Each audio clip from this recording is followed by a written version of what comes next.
স্মরণকালের ভালো নির্বাচন করতে চায় অন্তর্বর্তীকালীন সরকার, বলেছেন বিদ্যুৎ, জ্বালানি ও খনিজ সম্পদ মন্ত্রণালয়, সড়ক পরিবহন ও সেতু মন্ত্রণালয় এবং রেলপথ মন্ত্রণালয়ের উপদেষ্টা মোহাম্মদ ফাউজুল কবির।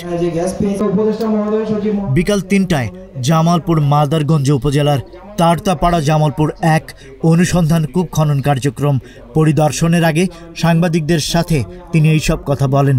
তিনি বলেন, ভোটাররা শান্তিপূর্ণভাবে ভোট দিতে পারবেন, প্রার্থীদের পোলিং এজেন্টরা থাকতে পারবেন, এছাড়া উন্মুক্তভাবে ভোট গণনার সুযোগ থাকবে। এইভাবে নির্বাচনে যেই আসুক তাকে স্বাগত জানানোর কথা জানান তিনি। তো আমাকে খুব দুঃখের সঙ্গে বলতে হচ্ছে যে জামালপুর জেলার কোনো উন্নতি আমি কোনো দেখিনি।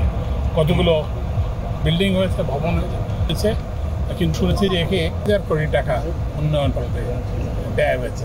Bangladesh petroleum exploration and production company limited Bapex আয়োজিত এই সময় উপস্থিত ছিলেন বিদ্যুৎ, জ্বালানি ও খনিজ সম্পদ মন্ত্রণালয়ের সচিব সাইফুল ইসলাম, পেট্রো বাংলার চেয়ারম্যান রেজানুর রহমান, বাপেক্সের ব্যবস্থাপনা পরিচালক প্রকৌশলী ফজলুল হক ও জামালপুরের জেলা প্রশাসক হাসিনা বেগম সহ অন্যরা।